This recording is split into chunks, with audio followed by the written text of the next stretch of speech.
中国重庆市公安局将发布公布，针对着这新北洋涉嫌分裂国家犯罪立案侦查。立委新北洋表示，讲袂因为安尼死就来行刑。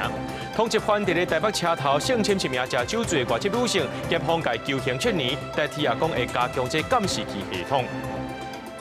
这几天啊，北部雨落真大，这拜四会较热，不过拜五又有新的东北季风落南，西到北部地区会春无到20度。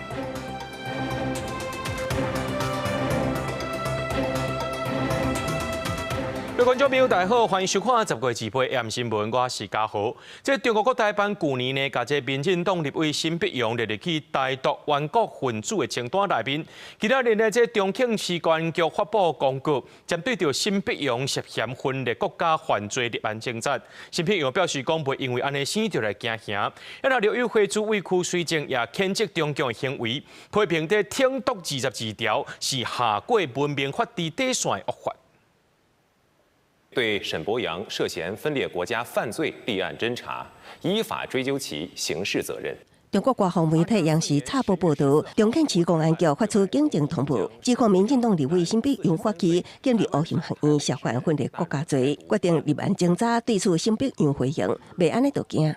这已经是不知道第5次还是第6次了，直接用这个刑法以及国安法来做这个所谓的侦查。也就是说呢，他以后呢其实是非常有机会在境外来做相关的逮捕。但我要警告这个中国很可惜的是，不管是我还是台湾人，我们都是没有在害怕的。辛碧阳回说，中国以刑法甲订独22条发动侦查，后一步可能就是通缉无出席审判。陆委会主席区水正严正谴责中国行为，也强调中国的管辖权无到台湾。中共以所谓惩毒22条这个恶法，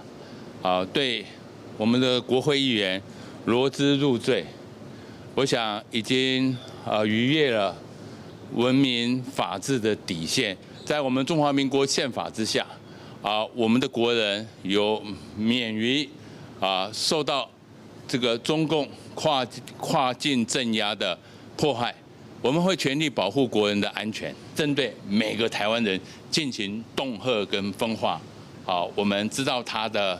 用意，我们不会上当。其实今年10月到6月，中国公安也分别针对咱国防部政治局、新建大队甲驻通电军发布赏金通缉。区水正指出，中国订独22条，包括重新追诉、当手续管辖，搁较会当没收财产、连累家人，相当甚至判死刑，想要制造心理惊吓的效应，呼吁民众去中国爱提高警觉。公司新闻采访报道。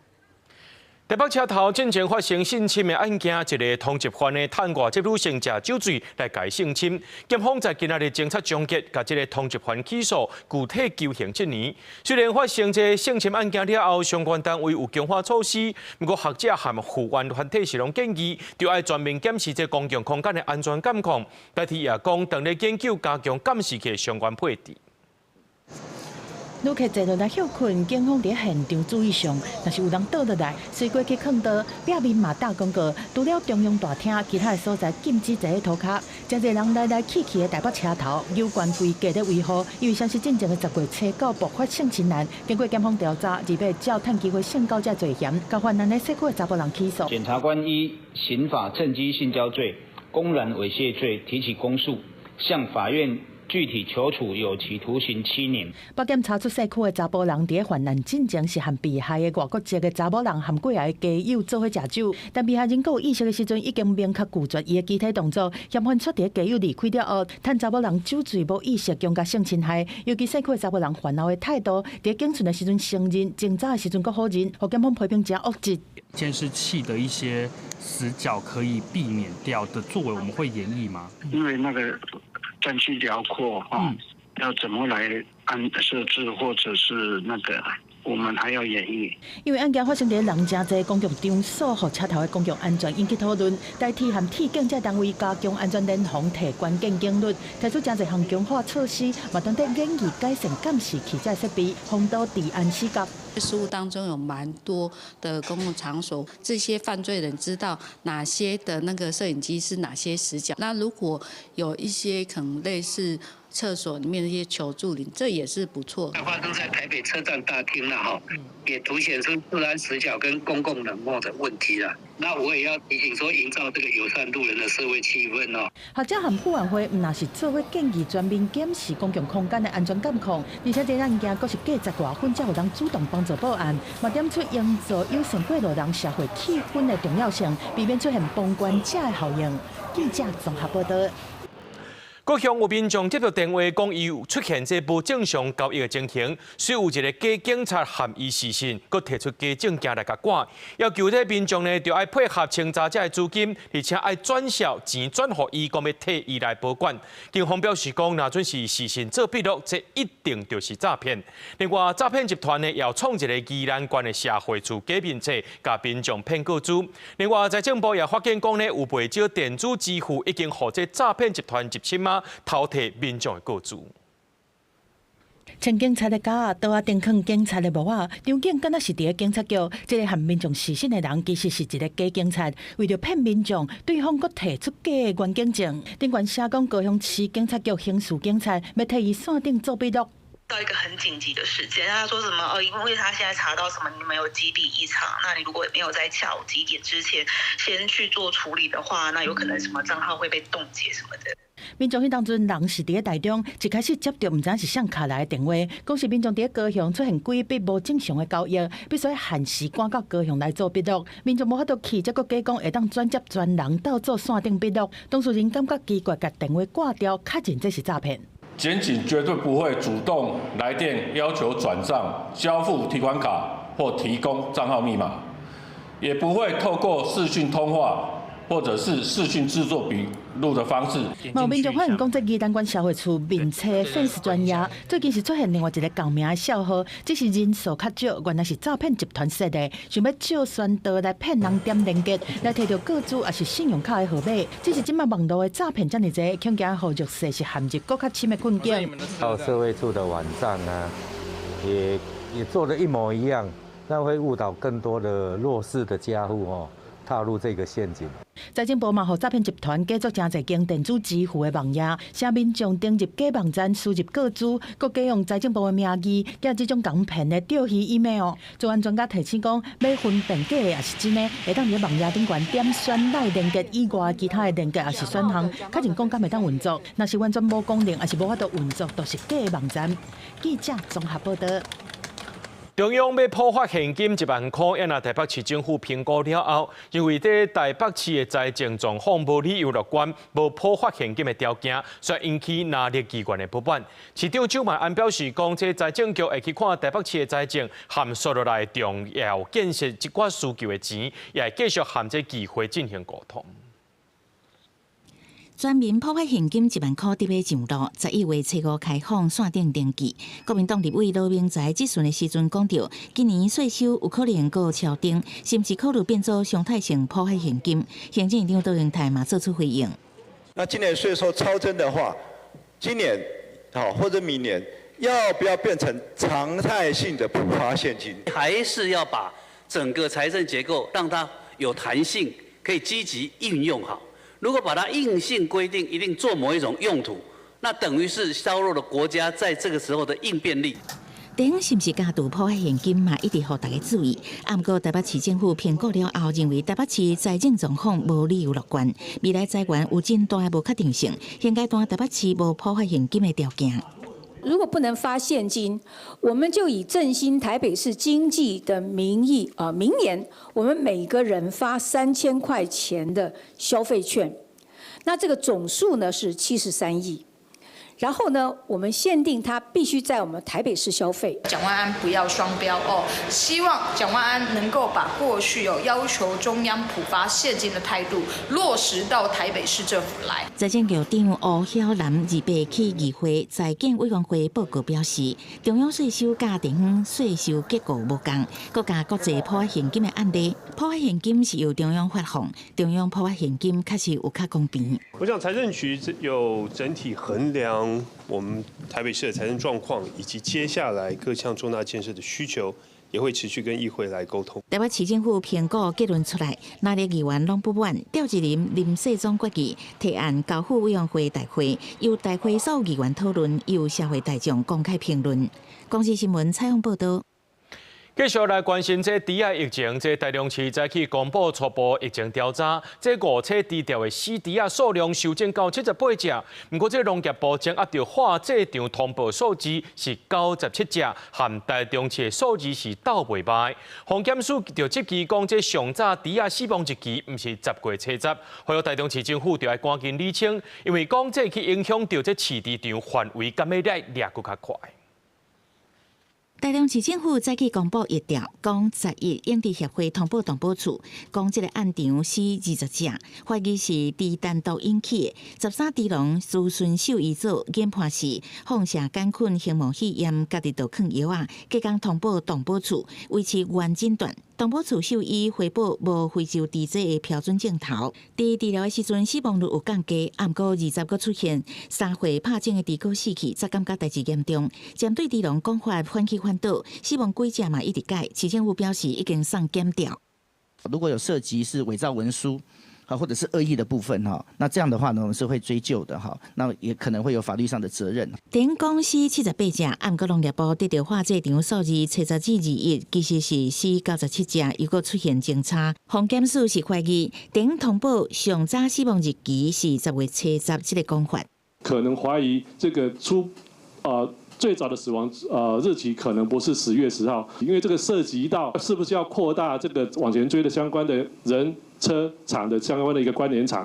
误车猪场是300只，当时无正常死亡事件是9只爱通报，不过化这场资料显示，初10至2出现5解死亡，拢超过9只。动保处伫第4解无正常死亡了后，才决定要验。初步诊断也有是疑似这个放线杆菌胸膜肺炎，并不是说重大传染病，所以大概是以这个理由说没有通报。事后证明病毒是重大法定传染病，佫是真歹消灭的非洲猪只病毒。因为消毒了后，抑佫伫拍种的猪狗猪条甲胎底的所在验出核酸阳性，防检署建议爱提高强度。如果可以做火焰消毒。好，然后再做完整的一个消毒，那可能可以提高它的安全度。市政府详细疫调报告，28下晡3点59分送到防检署。农业部29举行专家会议，检视需要加强的所在。即马全国是用高强度消灭病毒。第2轮571场相对高风险的营地场，爱优先查访。若出现无正常死亡，爱随采检送验。公视新闻采访报道。咱来关心天气，这受到东北季风和华南喷气的这个影响呢，今仔日嘉南、台北和宜兰雨是落真大，到拜四雨会较歇悬，不过拜五呢又有新的东北季风入南，到时北部地区春无到20度。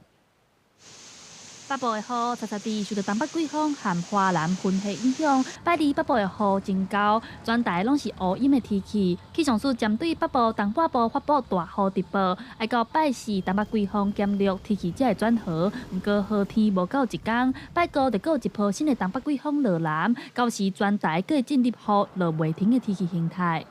星期4可能是未来一周天气比较理想稳定的一天。星期5开始又是另一波东北季风增强到下周初期，所以预估北部、东半部地区降雨的机会又升高了，甚至在周末到下周初期的中南部的山区断断续续会有这样的情况。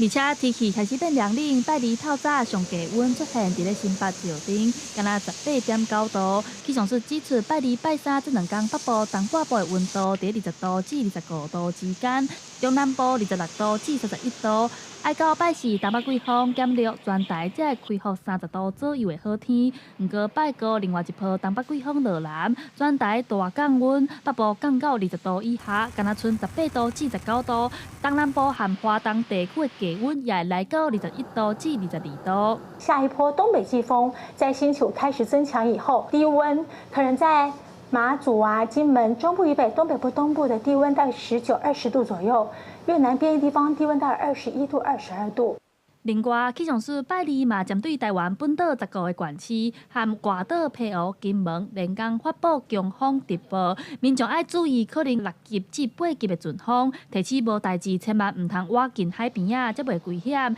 记者陈亚轩、林旭凯台北报道。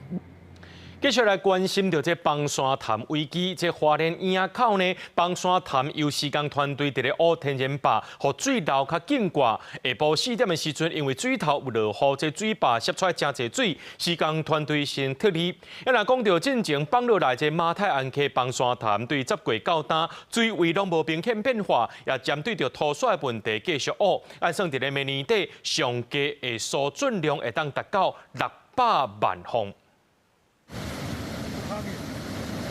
水一直往水尾冲，连同石土沙也冲走。这是2月下晝4點了後，堰仔口房山湖關涉流的所在擴大，放寬情況。房山湖水位伫50分鐘內降低9公分。施工團隊甲機庫緊急撤離到安全地區。為了解決堰仔口房山湖問題，施工團隊繼續降烏壩體，擴大引流。也毋過也較會受到中潮的影響，也毋過連續拍片也是有成效。因為大水會當通過大面，也就是通水大面已經擴大為20平方公尺。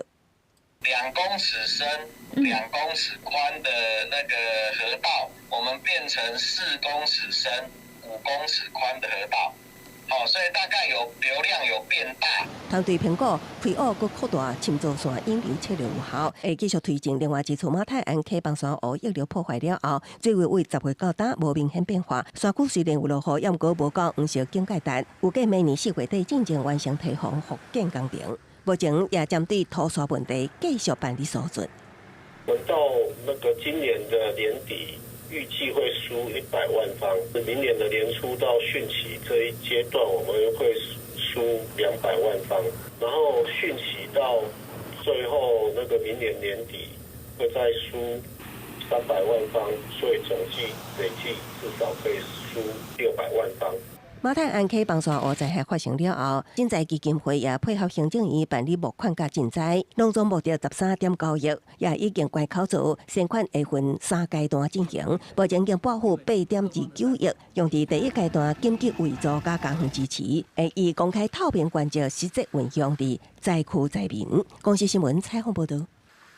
受到东北季风和风台影响，这落水溪南边真侪乡镇，这风杯应也是硬杯。第四河川分署表示讲，已经针对高风险地区断水啊，也要铺一寡稻草等等，希望会当减少危害。怪手无用咧污水池，要互溪埔维持有水。第一日受到风势风台外围环流，甲东北季风强化效应的影响，台湾西部沿海强阵风有甲11级。造成落水溪溪口风杯煞是严加，影响附近居民的生活品质。你管顶的土砂粉带落来了，打落了，佮吹北风，赶快风杯煞佮安尼，所以你的工法安尼一直做嘛是都是重复一样的事情。好，伊即马咧打射变道大概有3公里，会出到家。啊，甲咱所有遐招潮是人，厉害人都闻过，赶快去铺。当然，这个35公顷我也跟陈罗说，我们会再拼11月15号前后砍下来。第四河川分署表示，今年小连续2个风台扫来，河落水溪出现400公顷无水的溪埔，加上最近无雨，溪埔的土坝规个大劈劈，若透风就会硬碰碰。这个月20了后，都有6公影也真严重。要跟大自然对抗，要跟这个沙尘暴对抗，还是必须要有更多的一些应变的措施甚至可能要更多的人力跟机具。我们过去平均大概是5天啦，那2天当然是我们的期待，但是我想今年是9天，我们觉得不太理想，或许可能是去年台美台风造成有些落地的一个影响。第四河川分署表示，针对落水溪沿花高风险的区段，会紧赶工课，亲像布水线断水、污水池互溪埔维持有水、大网仔甲草树等等，按算11月15进前会当完成，互溪埔莫规个看现现，减少风杯刷。记者综合报道。伫咧机场的航警逼出着贪污的证据，一名姓陈的警察呢，涉嫌摕人的乌西钱超过95万，真侪摆协助这走私集团输入加热粉来到台湾。专案经过1个月的侦查，检方今仔日终结，依照贪污的公务人员违背这部受人乌西罪和分酒管理法的输入私分等罪嫌，甲这姓陈的警察也个姓杨集团的成员等12人起诉。经侦查终结，检察官认被告陈姓警员涉犯贪污治罪条例、违背职务收贿及烟酒管理法输入私烟等罪嫌，于今日提起公诉，并向法院申请其所收贿赂95万余元。检方调查这姓陈的航警呢，涉嫌收1条59.805块不等的乌西钱，利用工作证入去到机场管制区，协助因家不法集团有增加1份的行李，也离开管制区，或者是执勤的时阵直接伫咧管制点放行。对今年4月开始5个月过，协助走私26解，超过9000条的加1份防非法输入台湾啊。来看桃园市政府呢，有公务人员涉嫌收人的乌西钱，协助厂商通过扩厂的申请，检方搜查了后，约谈了后呢，认定有2个业者，也有姓施的科长，甲1个姓陈的退休人员，涉嫌犯着贪污治罪条例。这科长是10万块交保，另外3个人是声押禁见。桃园市警法局传出有公务人员涉嫌收乌西钱。检察官向法院申请搜查票，而且发动搜查15搭，甲被告姓肖甲姓吴业者，甲经法局姓施的科长等7个人带回去，而且约谈证人6个人。经检察官讯问后，认业者2人及已退休公务员涉犯贪污治罪条例等罪嫌，罪嫌重大，并有勾串灭证之余，向法院申请羁押禁见。这个案件发生在2023年。被告姓肖的业者涉嫌利用别人工厂要申请扩厂，甲欺负经法局的公务人员乌西，而且捌摕300万，甲迄当阵的经法局姓许的副局长乌西，毋过去用拒绝，了后甲政方处报告，代志就安尼逼出来。经过检察官审问了后，一个已经退休姓陈的助理由证人转做被告。检察官认定这2个业者姓施的科长，甲1个姓陈退休的人员，4个人涉嫌犯贪污治罪条例。除了姓施的科长无羁押的必要，以10万块交保，其他已经向法院申请羁押禁见。本案已经进入了司法的侦办程序了，一切以地检署的说法为准。那本府也会配合相关的调查，看一切勿往勿纵。检方会发动调查，是因为怀疑有公务人员私底下收乌西钱。利用审查的机会，让特定的厂商申请扩厂会过。因为市府回应讲，一切尊重司法，会配合相关的调查。记者综合报道。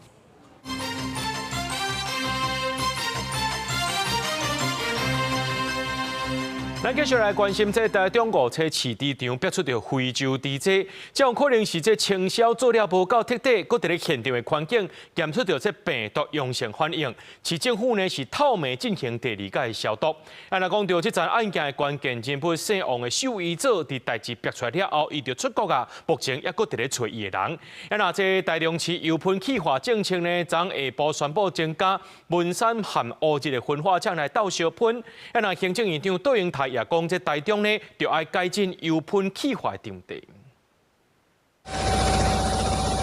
为半暝到日时，防疫人员2届进入营地场消毒。台中市5车区营地场发生非洲猪只，经过台中市政府全场消毒了后，也伫同一场所验出2个环境病毒阳性反应。农业部认为消毒无彻底，市政府27半暝到28晚间中昼，搁进场消毒。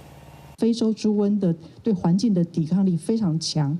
那所以我们去看环境里面，如果这样经过消毒，还有残存的病毒存在，那表示清消做得不够彻底。针对营地场底下死几只，台中市政府为1日开始讲117只，佮讲是78只。农业局表示，操作是猪农并记伫讲的，加化这场资料核对了后才确认。但是13通报台中市动保处，猪仔无正常死亡时，放射杆菌핵膜试验专案关键人物，姓王的受益者是不是身兼药厂业务？市政府无愿意证实，不过已经伫代志发生了后出境，目前也佮你联络。他出境的时间是在我们这个公布那个阳性反应以后出境的。台中市环保局27下晡宣布，除了文山后里沙拉无风市安排场提供市里的喷紧急气化处理以外，嘛开放业者送文山甲乌日焚化厂处理。行政院杜英台28时点名台中应该全面改进喷的气化场地。现在所有厨余去化的场地，必须要全面、彻底、有效的完全改进，绝对不容许对于环境再造成2次的伤害，尤其是台中，一定要做到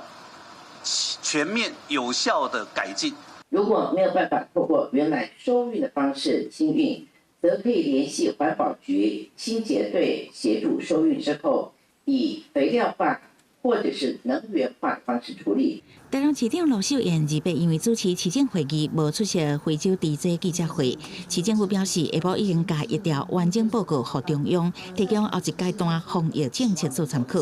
公司新闻采访报道。讲到台中577个市场初期因为4颗猪仔流片火，但唔是放火出来，初步判断是这风扇管菌形母肺炎。外界质疑讲这判断错误，延误着防疫。全国市场协会是认为讲，无需要讨论是啥物病，只要是猪仔无正常死亡，本地就爱采检。这行政单位是有绝对的责任。那学者认为讲，台湾的生活安全策略会当利用这届做一个全面的检讨。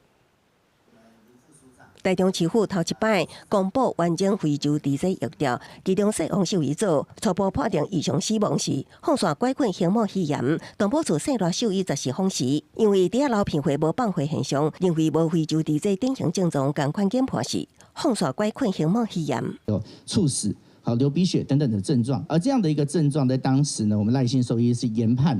也比较接近这个放射杆菌胸膜肺炎的症状尤其是没有血便的迹象。好，所以呢，没有血便的迹象呢，就比较接近我们刚刚所提的胸膜肺炎，而不是非洲猪瘟也不过根据防检署资料，非洲猪瘟临床症状其中一项就是鼻炎，也是直肠出血。风扇拐菌形母肺炎其中一项症状，随鼻炎出现带血分泌物，症状类似，敢是互兽医第一时间误判。中华民国市场协会认为，台湾毋捌出现过非洲猪瘟，包括兽医猪笼，拢真歹判断甲风扇拐菌形母肺炎症状有啥物无同。重点伫猪仔异常死亡，都爱随采检。不管你是不是非洲猪瘟，只要有异常，你就要上传到你们的动保处，早就该送检了，没送检这是不应该。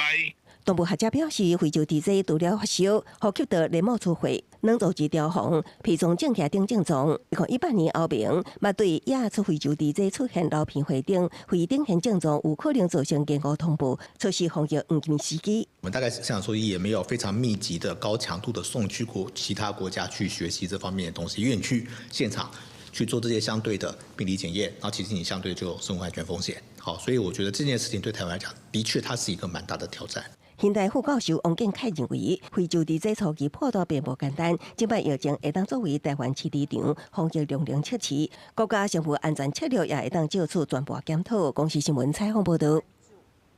伫遐咧破病，咱人袂当破病。这流感疫情是连续3礼拜伫咧降落，不过因为这东北季风加上最近天气是愈来愈寒，疾管署也提醒讲，未来12月可能会有另外一阵新的流感冬季流行期，而且这威胁是偏秋季搁较严重哦。提醒呢50岁到64岁民众，11月初1就是要来开放这第2阶段的公费流感疫苗，那做有符合资格民众爱赶紧去做。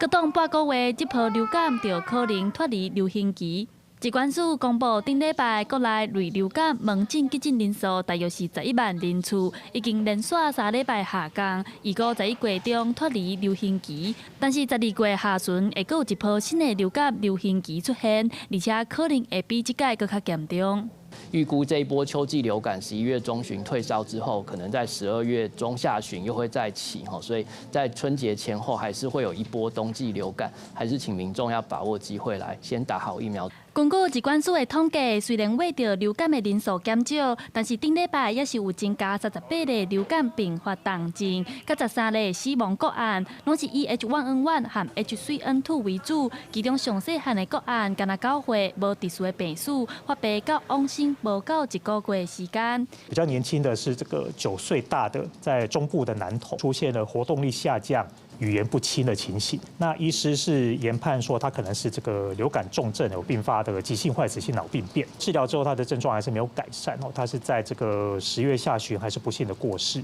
疾管署表示，目前公费流感预防社已经有396万人次完成注射，是去年同期的1.2倍。11月初1会开放第2阶段，提起50岁到64岁无高风险慢性病的成人会当准备去做啊。疾管署也表示，因为今年公费疫苗真侪人来做，所以暂时未开放全民会当做。若是无符合公费的对象，建议会当自费注射，提早互家己有保护力。记者陈阿雪、林秀凯台北报道。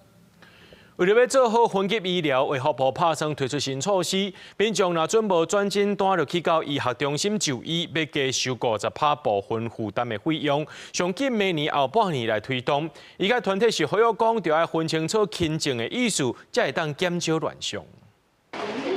有的人不管大病小病，拢惯势去大病院来看医生，造成大病院定拢是人吵。为着落实分级医疗，卫福部健保署计划实施，民众若是无转诊单，直接走去医学中心看病，会加收50%的部分负担。希望民众小病去诊所看就好，莫走去大病院。在诊所先看过，如果在诊所 OK， 就不用再转大医院；在诊所不 OK， 再转大医院，这样我是觉得比较 OK 啊。如果我觉得这医院的医疗很好，我可能还是会选择去看，这要贵一点。举例来讲，目前若是无转诊单，走去医学中心看医生，除了挂号费150，搁要加上门诊的部分负担，差不多420，整体一摆看医生的费用差不多是570，唔免另外纳其他检验的医疗费用。但是未来新制上路了后，包括检测费含检查这医疗费用，大概人平均2400块左右，就需要纳一半，等于一摆整体看医生的费用，包括挂号费等等，都差不多要1200。轻症的操作定义医改会喊了10年，至今到底在哪里？第二，应该要交代清楚个别总额实施的这个情况，尤其初级门诊照护率不减反增。依照健保法的规定呢，民众假如没有依照转诊，然后直接就到大医院来就诊者，那它的部分负担最高会以医疗费用的50%来计收。健保署强调讲，为了降低医学中心门诊收治轻症的患者人数的占比，会要求所有医学中心在明年顶半年降载，若是轻症的比例同款遐悬，上紧后半年会照健保法的规定，会收100医疗费用50%的部分负担，让医学中心专心照护急重症罕病的病人。记者综合报道。中医向卫福部来争取开放使用超音波，目前已经有62位的中医师完成训练，希望未来看诊的时阵会当使用。卫福部也讲会搁再来召开会议，来确认相关的条件甲资格。用针灸的方式来减轻患者的症状，汉医较入看的诊断方式，包括观察、听病人的声、鼻气味、问诊甲赞美等等，来分析患者的症头。即马科技进步，新一代中医师这几年一直向卫福部争取，希望用超音波来辅助甲病人看病。现在只有针灸，然后那个中医他就把脉。这样的如果有超音波更好，透过仪器啊去做辅助他的诊断啊，所以不管中医西医，只要设备更好，对我们都是有利的啊。中医师工会专联会表示，以韩国做例，去年开始已经开放中医师会当合法使用超音波，来协助针灸进前确认受伤或者是病变的部位，会当精准治疗。专联会证实，已经有62个中医师加入相关超音波的医学会，嘛完成训练，争取未来会当使用超音波，加做辅助的仪器。初步希望应用在偏乡甲居家医疗。比方说，肝的疾病跟胆的疾病，那都会有可能会造成右上腹部的一些症状。单纯用把脉，大概是以肝经为主。那如果有一个超音波去扫描过，那有可能就可以明确的知道相关的一个训练资格跟他们休息的一个课程内容，后续是要在会议上面做一个讨论，大家去做一个演绎。卫福部回应讲，中医师专联会早就已经提出使用超音波的需求。卫福部在110年就有会议决议，超音波操作需要符合技术的条件。最近会招相关的团体开会，进一步确认资格，甲后续开放使用的场合甲规范。记者综合报道。咱的海底电缆线今年常常互人捕甲海气，这澳洲的波罗的海也修连续发生。即阵拄好是这澳洲 Formosa 俱乐部伫台湾举办年会，咱的外交部长林佳龙宣布启动国际海底电缆风险管理倡议，希望邀请各国加入，做伙来确保这海缆的安全。Please launch the initiative. 和澳洲 Formosa 俱乐部年会主席做伙见证，外交部长林佳龙宣布，当局启动国际海底电缆风险管理倡议，希望邀请各国加入建立全球伙伴合作平台，确保海缆的安全。Cutting a cable could cripple a nation's economy and undermine its national security. Taiwan has repeatedly experienced the consequences of cable disruptions. Resilience cannot be taken for granted. It must be built through planning,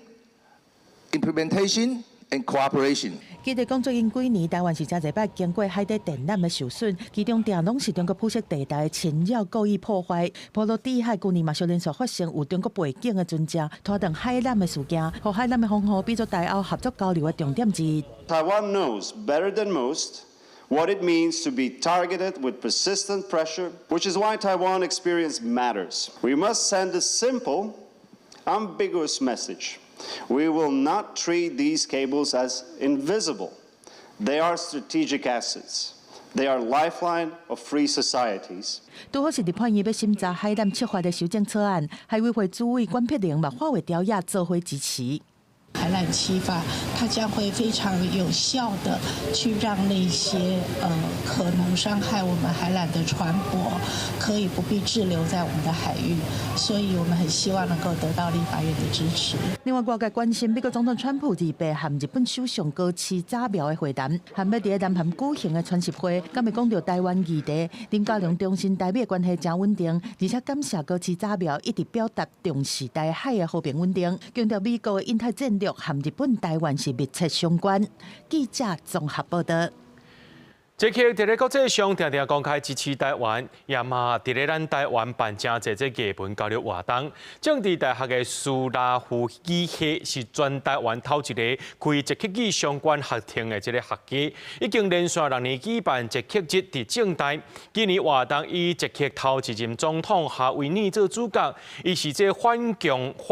产主义的哲学家、戏剧作家，也要用这个展览纪录片、学术论坛等等，互更较侪人了解到捷克的民主政治。Vážená vládo, vážení hosté, rád bych byl dobrým prezidentem. 纪录片讲明哈维尔记录1992年捷克斯洛伐克共产政权解体了后，捷克第一任总统哈维尔上任以后的每一天，伊是反霸权的哲学家、戏剧作家，嘛是反共产主义者。伫前总统陈水扁任内捌来拜访台湾，咱嘛颁勋章，予伊感谢伊公开挺台湾家己的韩国。当第6届捷克日伫政大的系列活动，嘛要放这出纪录片，互更较侪人了解捷克的民主政治。It's like a royal throne. Havel sitting on it, representing the power, yet laughing. And the quote says, "Being in power makes me permanently suspicious of myself." This is Havel. So I hope that the visitors can learn more about him, because for us, for Czech people, he was such an important figure, and I believe that also he was one of the most important moral figure of the 20th century in Europe. 捷克嘛，甲政治大学苏拉夫语文学系共同规划特点，完整呈现捷克前总统哈维尔的一生，见证捷克走向自由和民主的过程。系主任表示，率来活动也讲有捷克舞蹈工作坊和论坛，希望透过学术交流，了解哈维尔对当代社会的影响。拜喜，我们会有一个很盛大的论坛，我们邀请了捷克的学者，还有台湾的学者，总共有6位，然后我们会去讨论大家对哈维尔的形象的想象是什么，对于当代社会还有什么样的影响。捷克的一整大的系列活动，自日白开幕隆重2礼拜。系主任表示，捷克和台湾在历史和民主化的过程有真侪相像的所在，希望透过这样的活动，通促进民众对捷克的了解。记者卢尚珠、郑准友台北报道。讲到这半导体是国际性的生态，不同国家有不同的专长。一那咱台湾的半导体呢，伫咧制造方面上厉害，有90%以上的精密晶片，拢是咱台湾做的。台记台节目台湾技术部要专访到外交部政务处长吴志忠，伊讲这中国野心是真大，少数要爱台湾、侵略台湾，摕咱的半导体技术。伊也认为讲，为着要保护咱家己的产业呢，台湾和世界利益就要结合做伙。这也是保护台湾上好的方式。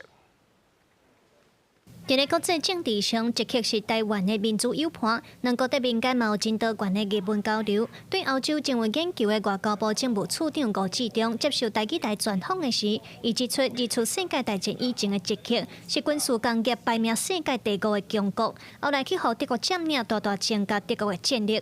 郭志忠认为，中国侵略台湾的野心背后，嘛真少想台湾的半导体技术。咱台湾即摆经济嘛足强，工业能力足强的，咱佫有迄半导体世界第一的，所以我拢看到这点，所以就是讲袂使互中国安尼揢着台湾，尤其揢着台湾的咱的工业能力，咱的半导体制造的能力。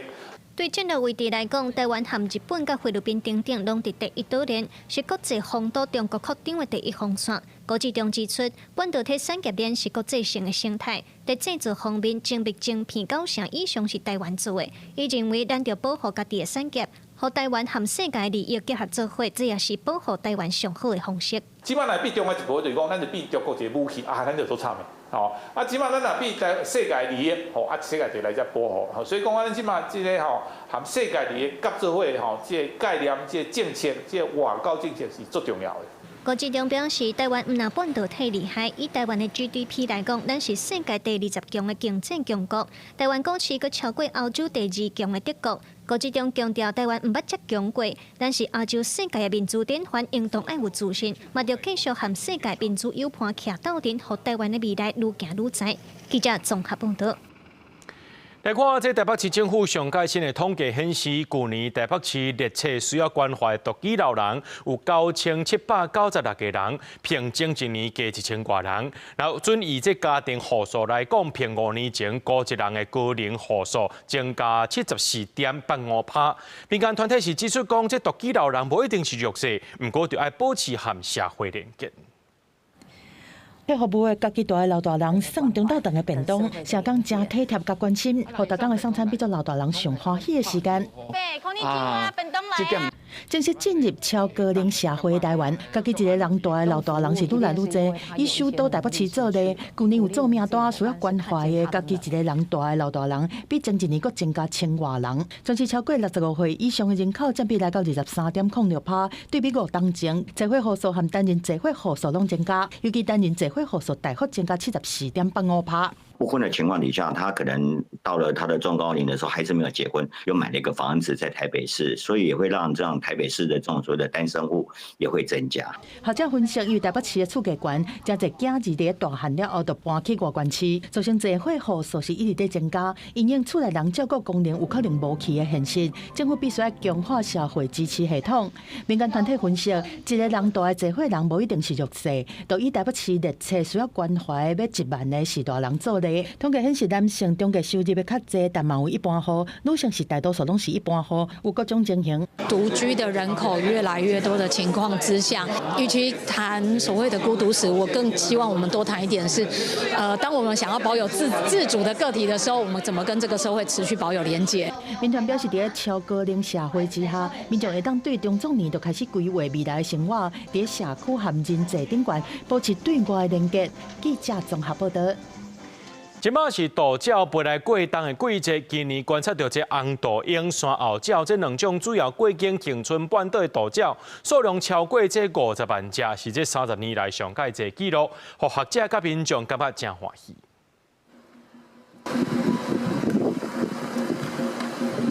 规阵的鸟仔伫山顶飞来飞去，看起来密实，这拢是号做国庆鸟仔的山后鸟。恒春半岛的道鸟迁徙，统计至27，赤腹鹰累积数量突破40万了后，山后鸟嘛破103000多只。今年两种主要过境的猛禽，合计数量冲破50万只，创下30年来调查纪录，互观察鸟的学者拢感觉足欢喜。今年过境的情形较特殊，就是10月初往上也出现大量，啊，毋过今年10月初就明显有咧过境，伊的感受感觉讲相当足好诶。啊，对咱一般民众看鹰的人来讲，迄当然咧感觉会相当的欢喜。垦丁国家公园管理处委托台湾猛禽研究会做调查，今年山后鸟对10月初开始过境，10月11到26个16天，除了10月19因为气候歹无观察到之外，有15天逐天拢观察到超过2000只，甚至有一天出现14000只，数量真多。数量会这么多，可能不外2个原因，一个是繁殖地还有迁徙地、渡冬地可能保育的情况比较良好。再者就是这个10月的期间，东北亚这边的那个台风影响比较少。过境的数量创纪录，唔但证明恒春半岛对渡鸟牵线路线的重要性，嘛，互观察鸟的民众看甲足欢喜。不过，景观处表示，仪式观察到赤腹鹰敢若5只，山后鸟嘛剩190只，数量明显减少，表示10月这波的牵线要结束啊。记者柯明哲，屏东报道。农业部和外交部合作举办农业青年大赛活动，让少年人去到国外交流，甲台湾的农业技术知识和别个国家分享，替台湾变外交，也去学习别人的技术，互相求进步。而茶叶对于我来说，则是一份传承和责任。影片当中的内容是第1届的农业青年大赛，唔但团成出来的地方，也去菲律宾交流，参考别人的技术，拍开家己的眼界。像我们自己回家以后，就是把一些茶叶，从父执辈啦，从阿公那边做一些改变。那不管是行销，或是这个打团体战，或是做这个青农组织的部分啊，那也希望让更多的年轻人吸引一起回来，然后一起打拼这样子。有少年农民讲，拄好爸爸想要转型欠骹手，伊和小弟就回去斗相共，对源头生产到后边的社群经营全拢参与，也去国外交流，希望透过交流帮助厝内种的土豆转型。我们想要慢慢的走到就是6级产业的这个部分，那本来爸爸都在1级产业这样。农业部和外交部合作，已经举办6届的农业青年大赛，让台湾的少年农民出国去交流，甲台湾的农业技术、知识、态度和热情，和别个国家分享，也用农业替台湾变外交，也去学习别人的进步。农业部伫拜2头届举办等后头厝活动。所有参加青年大使活动的这个所有的学员呢，我们想要把它聚集在一起。了解我们这些学员参加过这场活动之后呢，他们的改变，还有他们获得的一些经验。农业部表示，今年是头1届举办，未来逐年拢会继续办，也会建立群组，或者个农业青年大赛有一个交流的平台。记者陈心彤、王兴忠台北报道。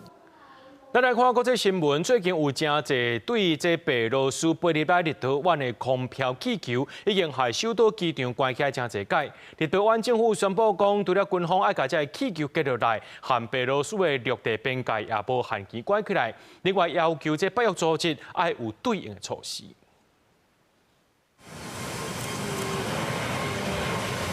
维尔纽斯机场伫立陶宛的位置偏向内陆，离白俄罗斯边界无到30公里。根据外电引用立陶宛官方消息，最近几摆有大量的空飘气球为白俄进入立陶宛空袭。除了误入大量走私粉，也影响维尔纽斯机场的飞行安全。机场被迫暂时关起来，影响旅客人次少数千人，这是9万人。过去也捌安尼暂时将边界关起来，也毋过状况无改善。立陶宛政府决定除了授权军方拍落气球，也无限期关掉陆地边界。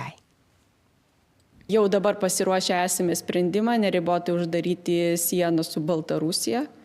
ir su tik tam tikrom išimtim. Tai reiškia, kad diplomatinis paštas galės judėti, taip pat mūsų ir ES piliečiai galės iš Baltarusijos patekti pas mus, bet visas kitas judėjimas bus uždarytas. 虽然立陶宛的雷达侦测证实，这气球确实是来自白俄罗斯，也毋过这气球也未多数拢是走私粉。对此，立陶宛甲欧盟都算无其他的事情，有缘确定是白俄罗斯配合莫斯科当局对立陶宛等北约国家发动所谓的混合战。对立陶宛的做法，白俄认为空飘气球误入走私物品，属于刑事犯罪，无应该犯政治化。立陶宛单方面关掉边界是对邻国的惹事。除了空飘气球，俄乌战争引起关注的重大议题，就是无人机。两个交战国拢指控对方调工用无人机针对无武装平民发动攻击。也毋过联合国人权理事会上新的报告显然采信乌克兰方面的讲法。报告指出，伫扎波罗热地区的涅伯河正化，俄军无人机有计划针对平民徛家发动攻击，迫使当地居民面对逃离家园之苦。公司新闻，徐家珍编译。美国总统川普访问日本的第2天，和日本首相高市早苗进行会谈。针对川普进前表态，认为日本的国防预算负担太过少。高市早苗表示，讲会增加国防预算到 GDP 的2%，希望争取美国理解日本加强防卫能力的政策。挂美国国旗的运输机伫日本约克斯加的驻日美军基地核动力航母交伫华盛顿河顶悬降落，无偌久就看到美国总统川普甲日本首相高市早苗做伙出来。川普访问日本的第2天，甲日本首相高市早苗进行会谈。川普捌伫头一届总统任期真侪届来日本访问，甲前首相安倍晋三交情袂歹，做伙拍高尔夫球。即嘛是伊第2任期头一届来日本访问，会谈中佫定来讲到安倍。Shinzo Abe was a great friend of mine, and I was very saddened to see what happened. It was so shocking. 稍微高市早苗送一支安倍的高尔夫球锤，也有日本职业高尔夫球选手上山英树的签名球袋啊。尾仔进行双边会谈，高市早苗表明会重振日本的强势外交，甲川普共创双方新黄金时代。同时，针对川普认为日本国防预算负担伤少，表示会增加国防预算到 GDP 的2%，希望争取美国理解日本加强国防能力的政策。啊，那川普伊是承诺，若是日本有需要，美国一定会尽全力支持。I have always had a great love of Japan and a great respect of Japan. And I will say that this will be a relationship that will be stronger than ever before, and I look forward to working with you. Anything I can do to help Japan, we will be there. We are an ally at the strongest level. 虽然会场外记录有民众抗议，不过高市早苗伫会谈后，也是甲川普签订日美关键矿物的合作要点，甲美日同盟黄金时代的2份协议。其中矿物合作的协议是针对美国关键矿物甲稀土供应链的不足，一定180天内举行相关部长级会议。另外一份协议代表双方也搁伫协商关税，甲对美国的5500亿日票投资相关细节。伫短时间甲北韩绑票认职的日本家属会面了后，川普甲高市早苗去约克斯加的美军基地慰问鼓励驻日美军，互外界认定是表现美日同盟的威慑力，牵制中国伫印太地区一直增强的海军力量。公司新闻陈思彤编译。2025年 APEC 峰会伫咧韩国的庆州正式举行，台湾领袖代表呢林信基离杯下晡也到当地饭店，受到侨胞热情的欢迎。强调咱台湾上强的就是半导体和 AI， 希望会当推销台湾。除了吸引投资，也要和各国交流。另外，10月30日这川习会，美中台的关系敢会出现变化呢？外界也紧看。2025年韩国 APEC 就位在韩国古都庆州，不少旅客和参加者呢都是在釜山金海机场入境，可以看到现场呢挂起不少相关的装饰，而迎宾人员也穿起韩服。嗨，对机场的大厅开始就做好准备。2025年韩国 APEC 是正式开始，台湾领袖的代表总统府主席林信基，嘛伫活动开始第2天下晡到遐。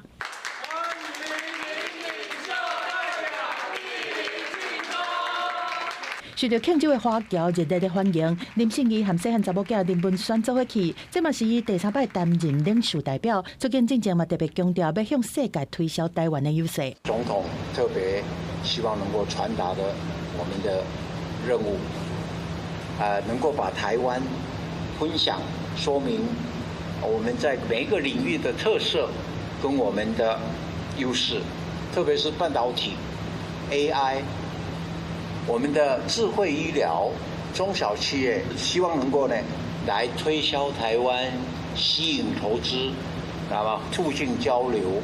也进一步来提升我们在 APEC 的地位。另外，感谢和各国的代表见面，敢会讲到美国关税的议题，林信基拢无直接回应。代表这次会不会跟高市早苗走上来见面？代表这次会跟美国谈到关税问题。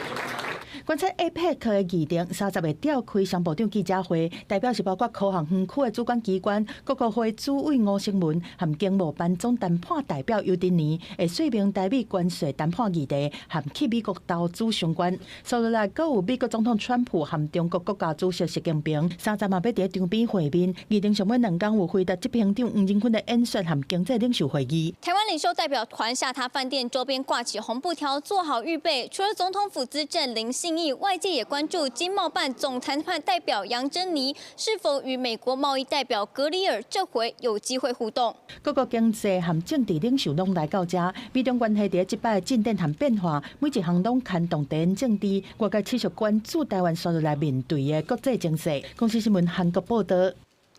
做伙来关心明仔载天气。